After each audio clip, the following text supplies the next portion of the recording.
Phoenix Comicon 2014. How are you today? Is everybody having a great convention?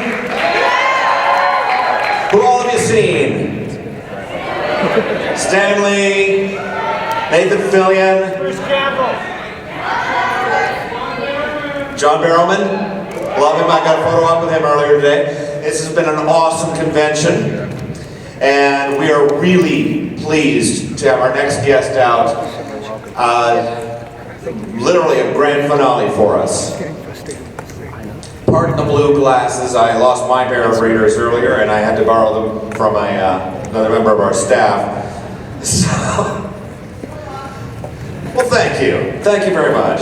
Our guest today started his career at age 28, moving quickly from guest starring roles on popular television shows to major films like Places in the Heart, The Color Purple, come on, and the popular Lethal Weapon series. He's a producer of thoughtful films, a humanitarian, an amazing actor, and just an awesome human being. Ladies and gentlemen, it is my pleasure to, and I want you to give him a warm, and it gets pretty warm here, right? A warm Phoenix Comicon welcome to one of the hardest working people in cinema today,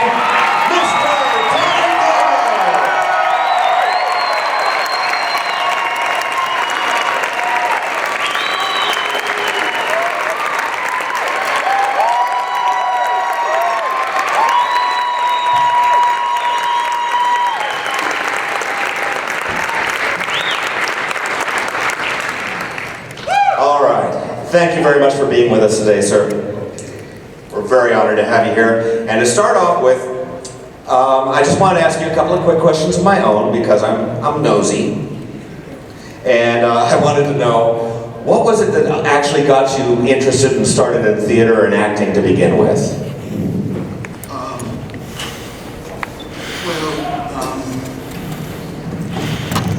In 1967, I was a student at San Francisco State University, majoring in economics. And we invited a very extraordinary poet and writer out named Amiri Baraka. He was Leroy Jones in, to start what we call a community communication theater project, which included dance theater, and it's a community project. And his presence galvanized the community itself and brought various artists together. And so I was a student there and a member of the Black Student Union who had facilitated his coming out there. And so that's the first time I ever done theater. I was 20 years old. I had never been on stage before in my life. Not even a little small, maybe something in a small Christmas play at church or something. And so I did some theater, and then after I finished, after I graduated, I stopped doing theater, and I started working. I worked in community development and in the Office of Community Development and Model Cities programs in San Francisco out of the mayor's office, 1971. And so it was one of those kind of jobs, exciting, you know. I was looking for something to kind of find a way to relax or something like that. And I started doing improvisation. I ended up in American Conservatory of Theater in 1975 at a night program. And then from there, I did theater in San Francisco, which was very vibrant at the time. Places like the Magic Theater and other theaters, Eureka Theater, very vibrant theater. Like a lot of, you know, I did Sam Shepard, Suicide in B Flat. I did a lot of theater, and then I ended up in, but mainly the key was really that I found a writer who wrote for me, and he was a South African writer named Ethel Fugard. So not only was the work that I did doing taught me the craft of acting, but also taught me, it also gave me a process in which I was able to say what was important to me in the world, and whose side of the world I was on. And it was just at the crescendo of the anti-apartheid movement, which led me to end up doing Mandela in 1986, and even becoming a good friend of Nelson Mandela as well. So I think that part of it was the fact that I felt that the work that I had to do in some ways had to be purposeful. And that was the main thing that pushed me forward in there. And that for me it had value.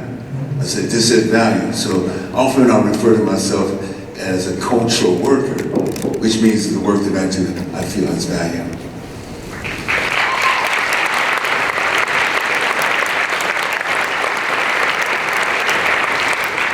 And of all your philanthropic, I cannot speak today, I'm sorry. Of all your philanthropic or humanitarian activities over the years, is there any one specific one that has really touched you significantly or more deeply than others? Well, you know, sometimes it's really, I always make a statement that this is what I do tomorrow, what's important, not what I did in the past. But I think for me, when I was a student and we were all talking about an end to the system of apartheid, it wasn't on people's radar screen. And to know that throughout my life and throughout my young adult life, that I had some vision that perhaps we can struggle enough, fight enough, and present the argument enough that the system of apartheid would end and that Nelson Mandela would be free. So I think out of all the things that you were able to say that were part of my life, that I was right in the middle of, whether it was through my work as an artist, whether it was through my work in various organizations, meeting men and women who were in exile and who couldn't go home, to see them go home, to be home, go home after years and years and years. I knew people who had been able to go to South Africa for 20, 30 years, and they were able to go home. And I think if you were to say the signature thing in my life that I was glad I was involved in, it was part of that history. And the great Paul Robeson once said that every generation makes its own history and is judged by the history it made. And so I think all the things that involved, whether it was being a child of the civil rights movement and being able to watch my parents mature and grow as a process to that, and also to be involved in issues around social justice, whatever they've been, and particularly around the end of apartheid was something that I'm very proud that I was there, present at the time when that happened.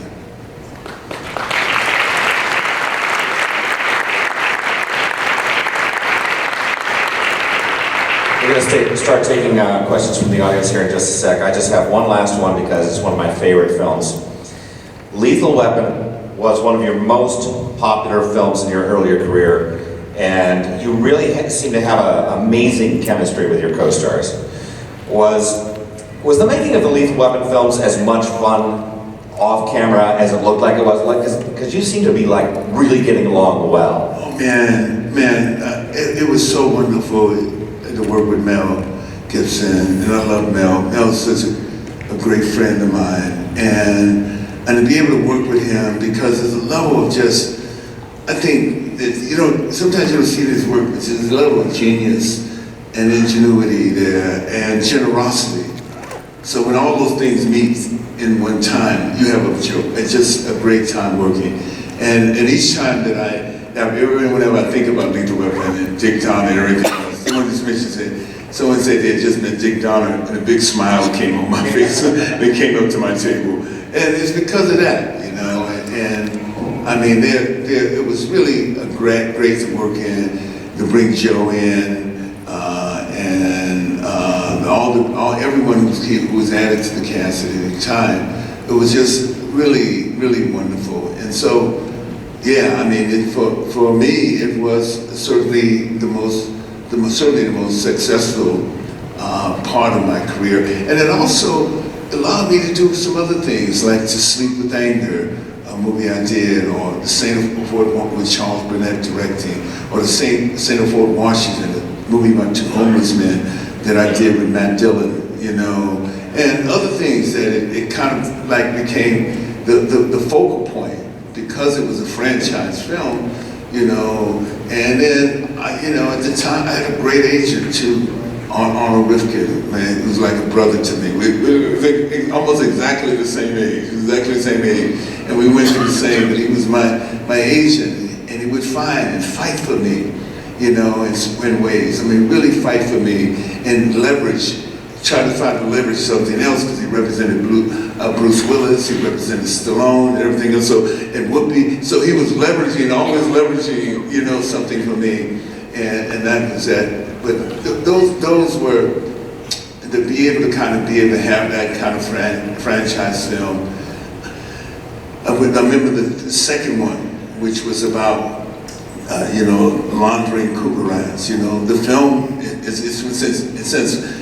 it was banned from South Africa, so they would show it in South Africa. So on the one hand, we do a popular film, you know, a film that certainly with this the first one out suggested that it's going to be there would be a sequel. We do a popular film, and it's banned from South Africa. You don't get better than that, you know. Yeah. You know, I mean, really, in a sense, you know. When I talked about the word having value, and feeling that your work has value, in a sense, right. You know. And it was inherent value in Lethal Weapon as well, because there were other morals to the story, whether it's drugs in the first one, or whether it's South Africa in the second one, or whether it's proliferation of armed guns in the community in the third one, or immigration in the fourth one. So on the one hand, there was some sort of general overriding thing beyond just the action and the humor, in a sense, you know. But the way in which I think the writers, Joel Silver, one of the producers, and also Dick Donoway, were able to kind of put these together in some sort of cogent way, in some sort of way that may allow people to enjoy themselves as a movie experience, but also come out of feeling something else as well. Yeah.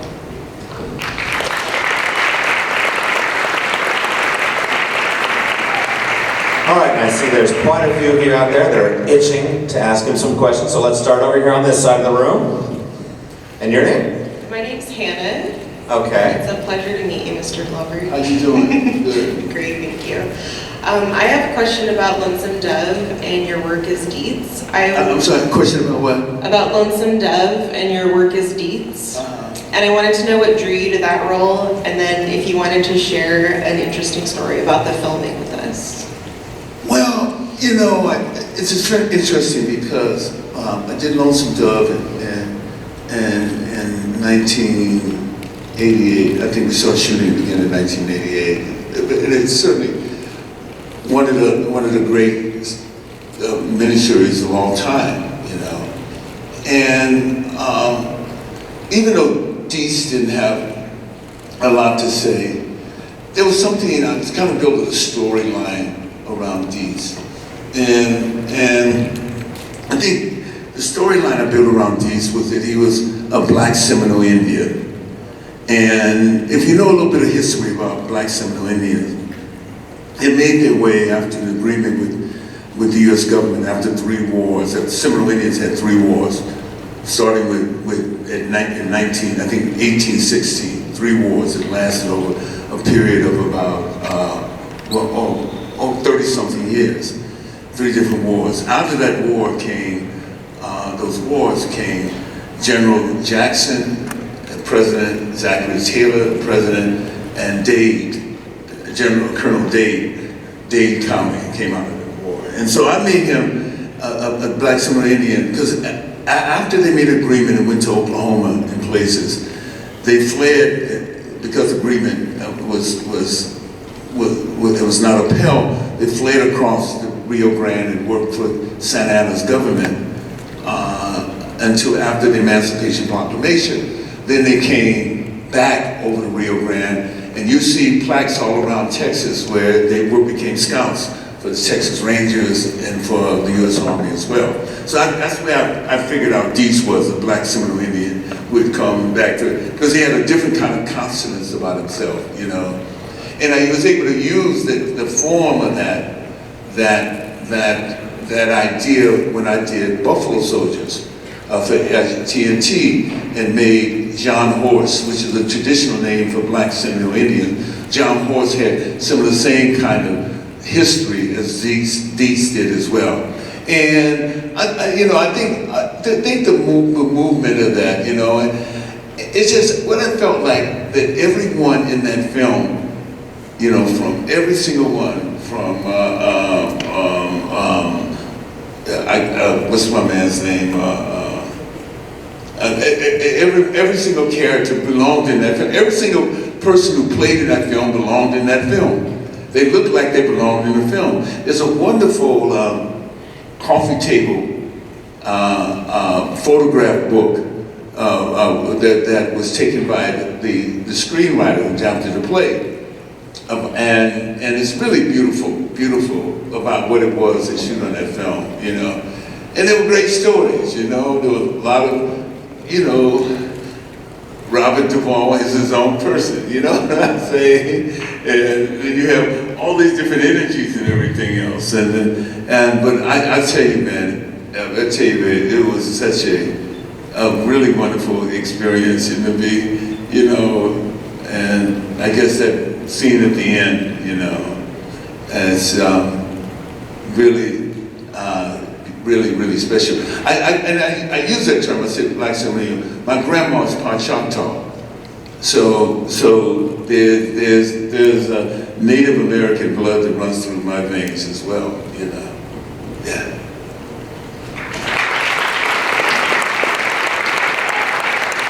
All right. And what is your question, sir? My name is Patrick, and my question is, what is your best memory of Angels of the Outfield? Your best memory of the Angels in the Outfield? Oh, God, it was, it's the best memory I have, Patrick, and I knew this was going to be a special film, was after it was released, it came into theaters, and I'm talking about 1995. So this next year will be the 20th year of its release. That's when it came out, just in the All-Star game from 1995. And I live in San Francisco, and I was in the supermarket shopping, and I was in the vegetable and fruit department, and as I passed by, a young boy about your age looked up at me and whispered to his mother, "Oh, there's the coach." So I think the best memory is the impact that it had. And another memory, I went to an event. First I went to two events. One event was, these are students at Boston University, and they invited me to speak there about, just to speak. I think it was a student event there. And so a group of the students came up to me and said, "Mr. Glover, would it be all right, would you be offended?" These are college students. "Would you be offended if when you came on stage, we all got up in the audience and did the wave?" Which they actually did. When I was in Nashville, Tennessee, I was speaking at the National Association of Collegiate Activities, which were all students. Now, to tell you the impact the film had, these were all college students who would decide who they wanted to bring on their campus to speak. And there were about 800 or 900 of them. And when I came in, and I was announced to come in, they got up in the audience and all of them did the wave. So those are my best memories of it. The impact that it had on people, the fact that's, my grandson has seen it a couple of times. He's 10 years old. And that young people like you still look at it. Thank you. Okay, go ahead. My name is Candace, and it's an honor to meet you, sir. I have two questions. The first one is, I was introduced to your Western genre only about 3 years ago. So I knew the lighter side, Angels in the Outfield, Maverick, that kind of thing. And I fell in love with you all over again when I started seeing these Westerns on Encore. So I was just wondering, out of all the genres you've done, I guess which one is your top pick? Well, you know, it's hard to be, you know, when I was Patrick's age, young man's age, when I came up, I grew up on Westerns. You know, so there's always, you grew up playing cowboys, you know, and there's always a sensibility to that, you know. I mean, they're favorite Westerns that I have that I can look at over and over and over again, you know, like Paul Newman in Hombre, you know. I love that one with Richard. And one of my favorite series of all time was Have Gun Will Travel with Richard Boone, you know what I'm saying? So there you go. I know we got some happy class of money. And so I grew up on Westerns, you know, Rifleman is on television, or you could go on and on and on and on and on. So the opportunity to get on the horse and play in a Western, there's a whole different other kind of perspective when you're on a horse, you know, in a sense, you know. And if you get a chance to do it, I mean, Deese and that white horse he had on, I remember in Silverado, I had 3 horses that I was riding every day for 6 months, almost, just about every day for 6 months when I did Silverado, man. And I have my 3 horses, they all look the same, but I knew which one would give me the best, you know, the one was the runner, you know, and it was beautiful, it's beautiful, you know. And I remember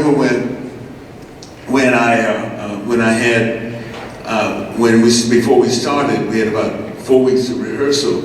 And when I picked up that Henry rifles, I almost broke my arm. It was so heavy, you know. I would stand in my room, and I would use it as a kind of like pumping iron or something like that.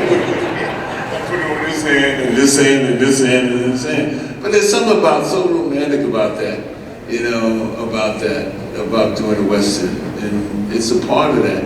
And I did a lot of research, you know, about Westerns, you know, and particularly black people in the West, you know, because Lawrence Kasdan came up to me and said, well, after he saw Places in the Heart, we had a screening of Places in the Heart in early 1984, and Lawrence Kasdan came up to me and said he was going to do a Western, and he wanted a black hero in it. He didn't say a black Western, he said a Western with a black hero in it.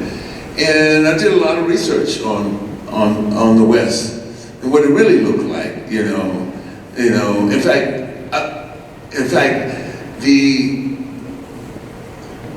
before the 1920s, America's primary contribution to world literature was the Western novel. And so, I mean, just a Western novel. And in that place, in that space that the Western novel created, you saw all kinds of people in it, whether it's Chinese, Jews, African Americans, and all Mexicans and everything. They populated the real West.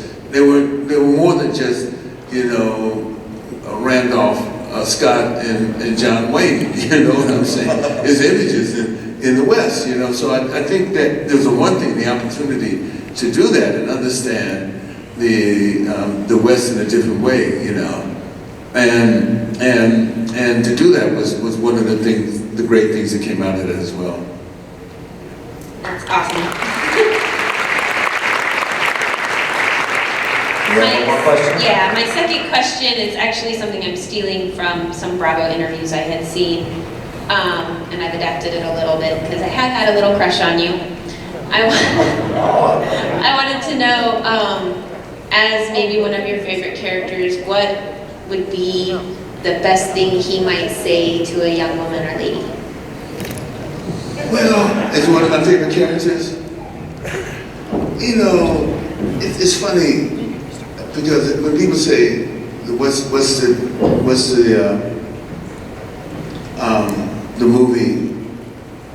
the movie that you like the most that you've done? You know, it always be places in the heart. Simply, well, yes, because it was my first major role, but also my work is dedicated to my mother and that. And things happened in such a way. I was living in New York in April of 1983, and I came home to San Francisco, and I was spending time with my mother, and I was spending time with my mom and dad. And my mom was just, man, she was just amazing, my mom. You know, and I remember the first time my mom saw me on act, she came backstage, she goes, son, in a little small community theater, the people said you could act. It was so, it was so precious. It was so, that's how she was.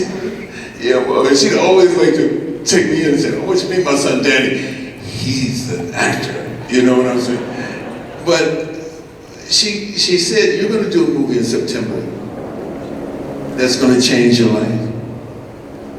And it's gonna be about you. And I took that in, and then I remember getting Places in the Heart, the script, and it was in an empty room on my agent's floor. And I was sitting on the floor reading the script. And everything in that film resonated about, you know, memory and everything else. Because I had this kind of, in some sense, I had this kind of dual lives, where parallel lives that coincide with each other, or that just intersect with each other. My mom was born in rural Georgia to farmers, mother and father who were sharecroppers when they were married, tenant farmers. They eventually, because my grandmother, her mother was a midwife, they eventually would save up money and bought their own farm. And my mother always, with part of my moral underpinning was my mother said that she would always be eternally grateful for her mother and father because she didn't pick cotton in September, she went to school in September. That's a C shift. So hypothetically, you could say that I'm sitting here in front of you today because my mother didn't pick cotton in September. She graduated from college in 1942, migrated to New York after teaching a year of school, and then met my dad, and they ended up in San Francisco at the end of the war, where he was discharged, and they stayed. So those are kind of mixed. So I had this very, very close relationship with my grandparents. My mother would go to see them all the time. In fact, when I was like 2 years old, I lived with my grandparents from the time that I was, from the time I was 6 months old to 3 years old, I lived with my grandparents. And on that farm was my grandfather's 90-something-year-old mother, who was born in 1853 and was freed by the Emancipation Proclamation during the time I was there. So on the one hand, those are the kind of what I call, I think I talk a great deal about psychic history or emotional history and everything. So those are part of my emotional life. So when I read the script, I said, Mom, I think this is the movie. And I said, it reminds me, in my images, the images reminds me of my grandfather, your father, my grandfather. And the images remind me of so many things that they're visceral. I mean, they're part of they're subconscious rather. They're subconscious, and it's stuff I feel. And, you know, I felt a long time in my life, and the images there remind me of that. Well, my mother, on the day that I received the information that I was going to do the movie, my mother died in an automobile accident on her way back home to see her mother and father. And so it was while it's the most traumatic thing, I had the rare opportunity that we get as an artist to how you I would say to contribute something or to say something about, I mean, this woman I was incredibly in love with, you know, my mom, and to be able to say that in my work. So I said, I told you the story, and I wanted to say this, that in some sense, find something that's connected to you. You know, that was, in some sense, Robert Benton didn't know he was going to select me for that role. You know, he didn't know he was going to do that. But in some way, the role came to me in such a way, and it gave me an opportunity to pay homage to my mother. It gave me an opportunity to pay not only homage to them, but when my grandfather saw it, he said, boy, he forgot he was 90 something. Well, what you know about picking cotton? I said, Grandpa, I was out there getting in your way out there in the cotton field when I come down. When I would come down there to see you and everything. At least I got out of the way. I was there trying to bust over to one of those watermelons and eat the heart out of it and feed it to the hogs, you know what I'm saying? But those are the kind of things that certainly were, when I say that all those kind of things make up me. I'm totally community-based. I've lived in the Haight-Ashbury since I was 11 years old. You know, I live about 10 blocks away from where I grew up as a kid, you know, near Golden Gate Park. And I've been, you know, that's basically me, you know. So in some sense, I found a way in which I could use or to frame my relationship with this business, and at the same time to try to live my life.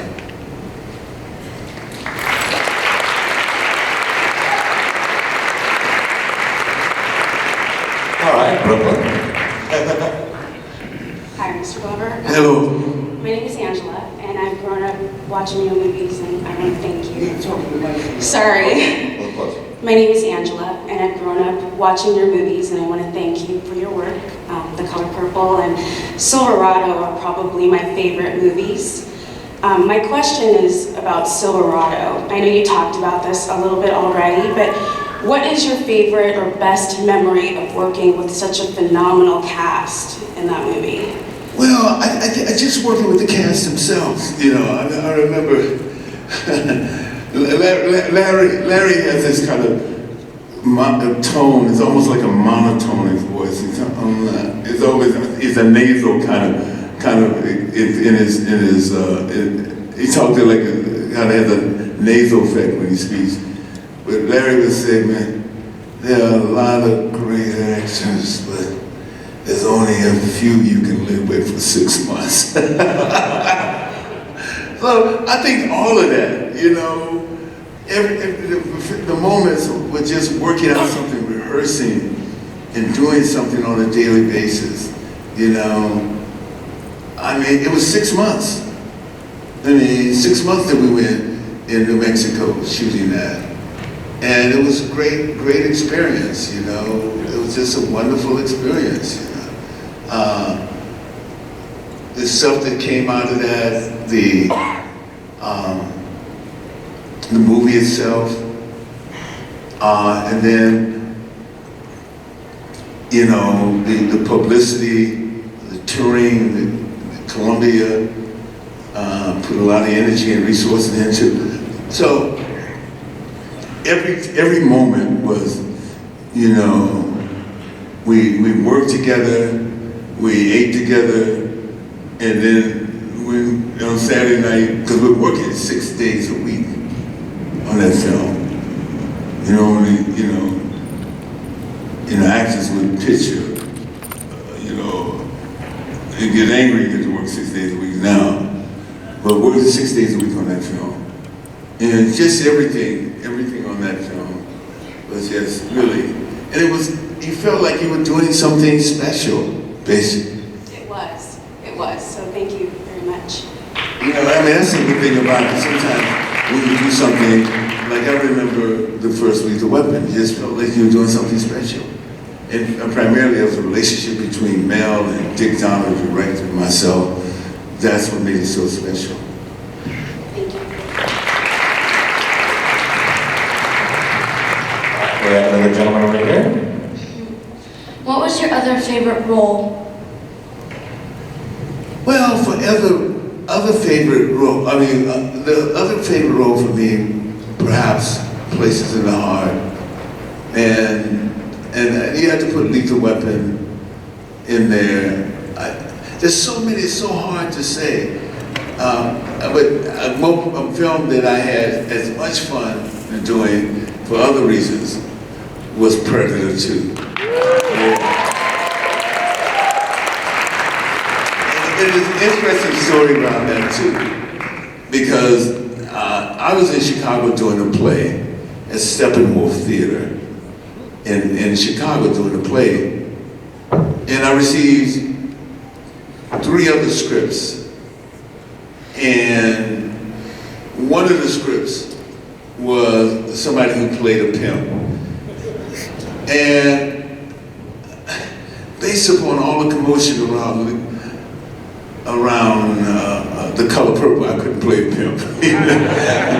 that was not going to be my next role. Even though it was I think a brilliant role, I could have done something with it, but I just couldn't play a pimp. The other one was about a high school teacher. And the third one I got was the role in Predator 1. And I couldn't read that either. I couldn't play that anyway because there's a scene in it, if you remember Predator 1, where Carl Weathers become very violent with the woman in Predator 1. And so I couldn't do anything. When I got to Chicago was what you saw, what you would call central station for all the discussion around Color Purple. Wherever you go, people were talking about Color Purple. Color Purple is. Everybody was talking about Color Purple. They would have meetings at churches and meetings. Which Purple? So I couldn't do anything. I wouldn't want to do anything that involved me mishandling a woman. That's the first one. And then after that came Lethal Weapon. After I turned those other 3 things down, then came Lethal Weapon. And so when Predator 2 came along, and I was shooting Flight of the Intruder in Hawaii, and Predator 2 came along, and my agent called me, the agent I mentioned, Arnold Riffin, called me and said, "Hey man, don't jump into conclusions, but we're gonna do Predator, they're gonna do Predator 2. Arnold's not gonna do it. And they want offering it to you with the same writers, the same groups, everybody's in it. Everybody who did the first one, who worked behind the scenes, writers, technicians, everything, special effects guy, we're gonna be in this one." So I said, let's go. And I jolly did, you could say, I stay pretty healthy and fit. I exercise a great deal. In fact, I was in the gym this morning, but I do a lot of cardio stuff, and at that time I could still run 4 miles on the sand in the beach. So I was working out, and I had never lifted weights before, and so I got a trainer, we lift weights and everything else, and Predator 2, man. I wouldn't go get as big as Arnold, but I can service my own frame, and so I was feeling great, man, I was feeling like I was the man. Yeah. And it's that's something about acting too, because once you become immersed in the character, you become the character. And I call it this process of immersion. And whether you're on stage or whether you're doing film, there's a process that you go through as an actor where you become, in essence, you become centered. You become the character, and you become, within the framework of the film, indistinguishable. So when I did that, so that was great, Beloved was fascinating for me, because I think it's probably the most important film I've done, Beloved, because of what the story it tells. And if you saw 12 Years a Slave, watch that, and you can probably go back and look at Beloved and get another sense of that.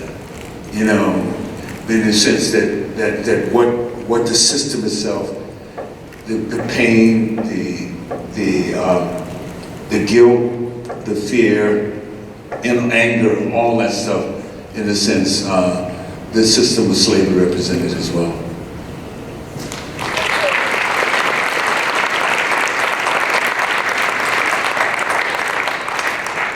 Okay, and you have a question? Yes, I do. My name is Erin, and my first impression of you was in the color purple.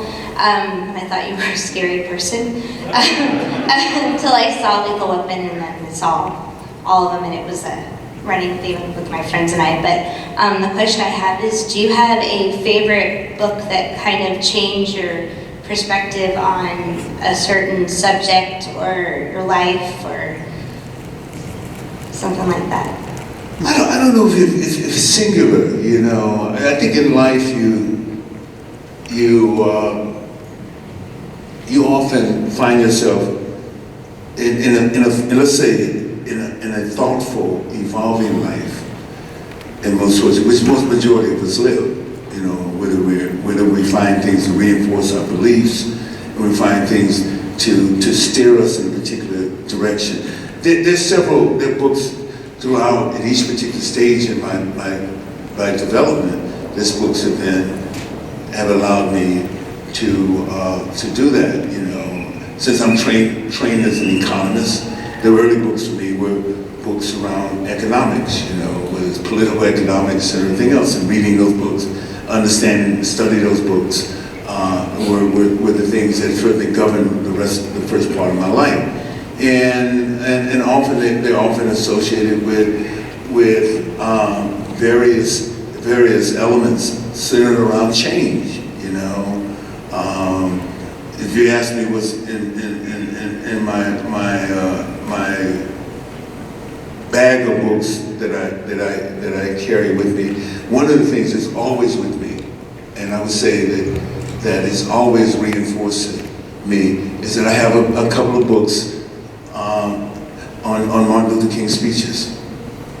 I have at least 2 books in my bag right now, and some books right now. So at some point in time, I'll read that as something in clarifying, or something reflective in some sense, because his words are simply prophetic, and not only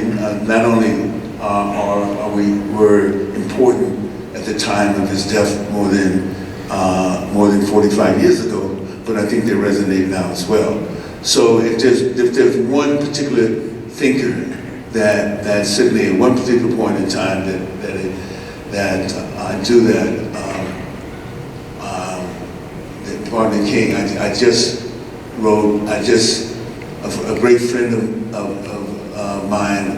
of mine just died about 3 weeks ago, Vincent Hardy, and he was a primary, he was 82 years old, a primary speech writer for Martin Luther King, and I would always used to talk with him and think about it, because he's written some extraordinary stuff on King and everything else. So if you're reading King, you're going to read Gandhi, you're going to read those kind of things. Those are books that in some sense try to kind of shape the way who you are. You know, this is my 50th year I graduated from high school. I spoke at about two high school graduations, you know, and offered, you know, and I thought about in the conversation, I think about my own movement or my own evolution from that process, you know, and books become that for me. I just happen to be, you know, books and articles, you know. I'm fascinated by education and the ideas around education, you know, and around there, and I still read various books around economics, you know, situations, thinkers around that, you know. A friend of mine who's an economist just gave me the title of a new book I can't wait to get into, you know, and so, yeah. Oh, and then one other question: are there any plans for you doing anything for Oprah for the master class?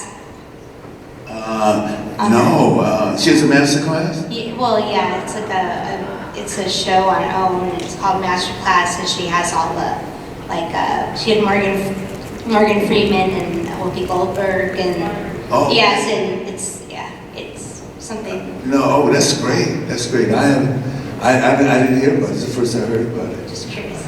All right. Thank you. Thank you. All right, we have a question over here. Hello, Mr. Goldberg. Name's Danny also. Thank you for all your great work.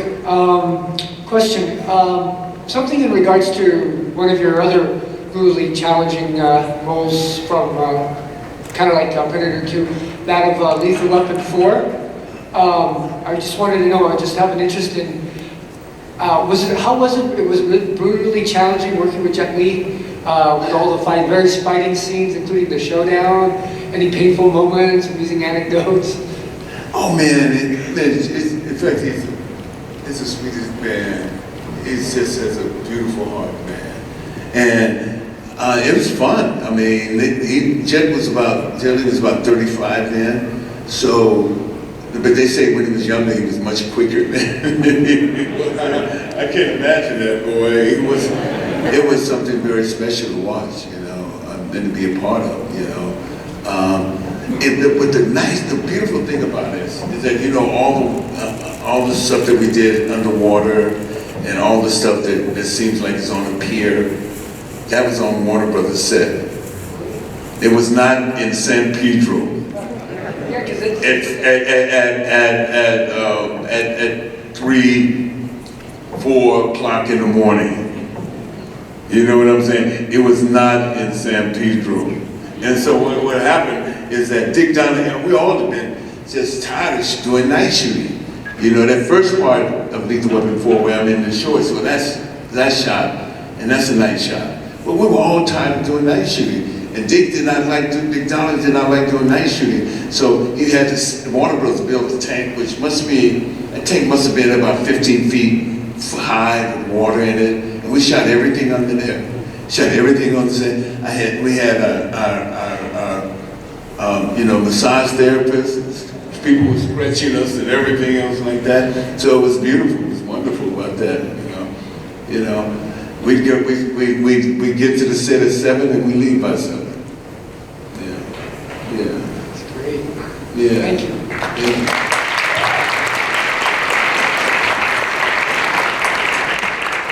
All right, you have a question, sir? Yeah, I'd like to start by thanking you for Lethal Weapon. They don't make movies like that anymore, and they've tried many times and haven't got it right. But my question's about Predator 2. I know that you said Arnold passed on the second one, and they turned the reins over to you, which you took really well. But I was wondering, I know Arnold likes to turn everything into a competition, so have you seen Arnold since Predator 2, and how did he feel about you taking the reins from him on that? I mean, Arnold and I would see each other quite often because we're both involved in Planet Hollywood. He was cool with it, man. There was no problem with it. He had moved on, you know what I'm saying?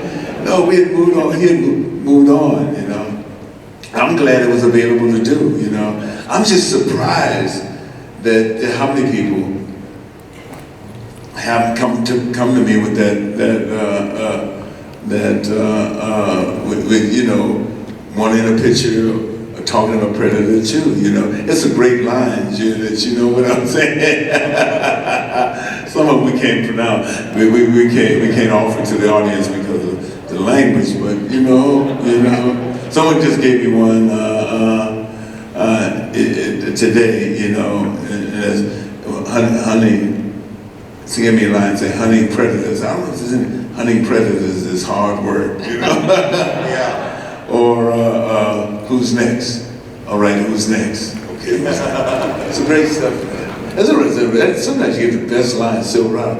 I don't want to kill you and you don't want to be dead. That's a great line. I don't want to kill you and you don't want to be dead. All right, and we have a question over here.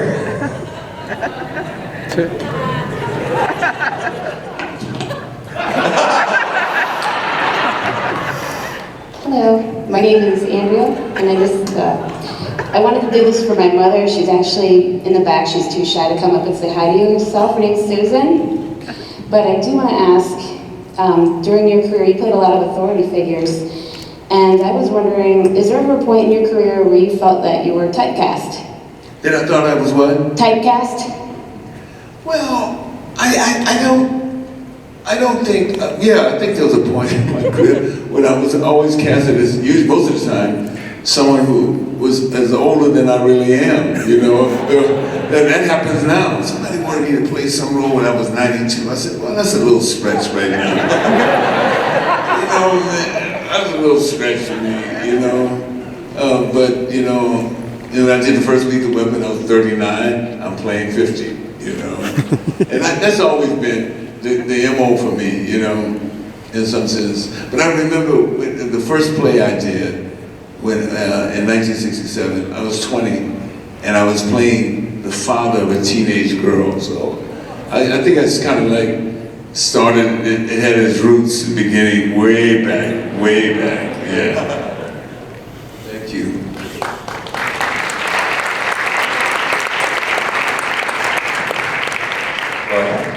Hi there, I'm Anna. I'm just wondering if you have any tips for aspiring actors. You've been in so many different genres. I mean, you worked with a guy in a Predator suit, and you've made people sob, and I just want to know if you have a certain method to getting back and forth.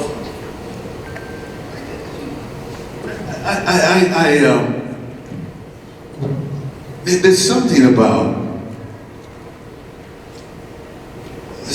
acting in some way that I think transcends genres, you know, in terms of your preparation. You know, there's a way in which I think, for example, I did a movie called Switchback, and where I played a serial killer. So I read everything about serial killers. And the FBI has a special section around serial killers. And the stuff that you learn is phenomenal because they never catch the A guys or the A+ guy. You know, the guys they catch are like the guys who are B-, you know, guys. I'm giving them a grade. So when I worked on the film, I tried to figure out where I can ground, and use this word immerse, where I can ground the character. From theater, you learn to ground the character in some sort of physical action, or the physical something, physicality of it, whatever, you know. If your feet hurt during the whole play, then the character's whole emotional life is situated in his feet. You know what I'm saying? So I remember when I did Switchback, and I was trying to find something to center the character. And I was talking to a friend of mine, and he was saying that his Qigong master could knock you over from across the room, literally knock you over. His Qi, the word Qi was so powerful. His Qi was so powerful. So I'm up in the Rockies here, and then I started, for some reason, I decided I wanted to take Pilates. Now in 1995, you know, not a lot of men were taking Pilates. You know, they were doing. So I went to this place and I started taking Pilates. And I felt something happening with me. I felt something happening with my body, and where my body became centered in a certain way, and my movement became centered in a certain way. So, and usually what I do is also part of my preparation, is that I'll have some sort of music or something that I identify.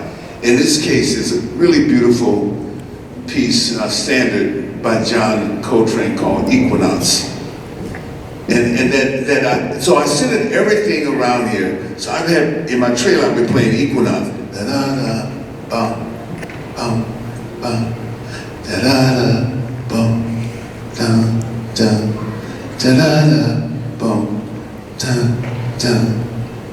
Do-do. So I would play that in my trailer, and I was taking Pilates. So I found that's where I wanted my body to be. I found the kind of ease where I want my body, the ease of move. And the guy he was a cowboy, you know what I'm saying? So I began to center it. Sometimes I'll do that, and I'll center it around, and beloved, it was around the clothes. Every single piece of clothes I had its own story, and I made the story itself. So everything else, I took this off this dead man. I took this off this. I found these shoes. I did every single thing, everything. So one of the things that I'll do is I'll try to do that, center the character. So whatever he does, whatever action he does, whether it's comedy or whether it's physical action or whatever, I'm able to kind of find the center of it. And I think I learned that. There was a word lesson I learned in theater, and also learned in dance as well, because when I did movement, you know, somebody just mentioned Morgan Freeman. No, Morgan Freeman used to be in a dance troupe early on. So in movement, what I did was I found some way of regulating or being able to kind of organize my body. You know, and I'm like 6'3", over 6'3", so I'm trying to find some way to make my body feel comfortable with my body, and that's the key to it. So the key to that is acting is I think the key to acting is listening, and the key to listening is relaxing, because you can't listen if you're not relaxed. So all those are kind of things that I employ at some point in terms of centering the character and finding the character and everything. Sometimes they come spontaneous, you know, in some sort of way, in places in the heart.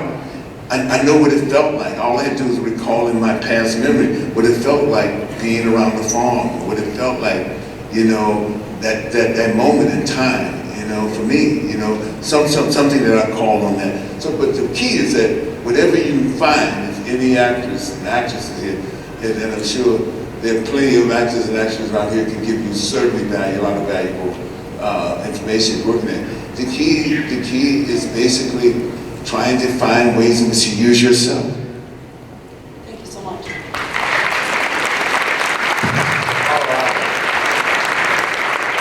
We just have a quick moment left. Do you have any projects that you're working on that you want to talk about really quick?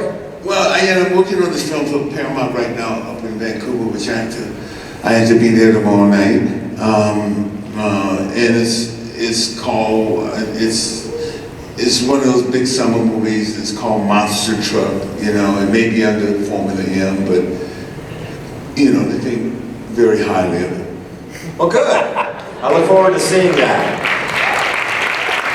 Ladies and gentlemen, one more time, let's have a big, warm, loving hand for Mr. Danny Glover.